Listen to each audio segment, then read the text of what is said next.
18 June রাতে রাজধানীর কদমতলী থানার পূর্ব জুরাইন এলাকার একটি বাসা থেকে পারুল নামের এক নারীর লাশ উদ্ধার করে পুলিশ। সেই সূত্রে সাভার ও ডেমরা এলাকা থেকে জামাল খান আর রাজীব হাওলাদার নামে দুইজনকে গ্রেফতার করা হয়।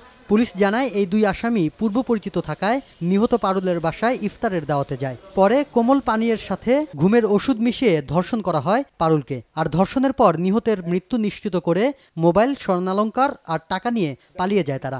ঘটনার সময় তাৎক্ষণিকভাবে কে বা কারা ঘটনা ঘটিয়েছে আমরা জানতাম না। আমরা প্রযুক্তির সহায়তা নিয়ে পারুলের সাথে পূর্ব পরিচিত কারা কারা ছিল এদেরকে সর্ট আউট করতে করতে আমরা এই দুইজন আসামিকে জামাল এবং রাজীবকে গ্রেপ্তারে সমর্থ হই।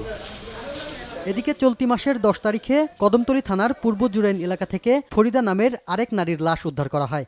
পুলিশ বলছে সেদিন রাতে শামীম, সাগর আর জাকির নামের এই 3 আসামি শারীরিক সম্পর্ক স্থাপনের জন্যই নিহত ফরিদার বাসায় যায়। পরে তাকে ধর্ষণ করে হত্যা করে পালিয়ে যায়। শামীম এবং জাকির এরা মাঝে মাঝে আসা যাওয়া করতো এই বাসায়। ভিকটিম যখন চিৎকার করতেছিল তখন চাকুটা সে মুখের ভিতর দিয়ে দেয়। তাৎক্ষণিকভাবে পরবর্তী অন্য 2 জন আসামিও তাকে সহায়তা করে হাত পা চিপে ধরে তাকে মেরে ফেলে। আমরা মামলার সাথে সংশ্লিষ্ট সকল আলামতকে সংগ্রহ করেছি এবং এই আসামিদেরকে আমরা জিজ্ঞাসাবাদ করেছি। আসামিরা তাদের এই যেই অপকর্ম এটা কিন্তু আমাদের কাছে স্বীকার করেছে। 2 মামলার এই 5 আসামিকে যথাযথ আইনি প্রক্রিয়ায় আদালতে তোলা হবে বলে জানিয়েছে পুলিশ। আমরা মানুষকে নিরাপত্তা দেই। শাফিন জাহিদ, সময় সংবাদ, ঢাকা।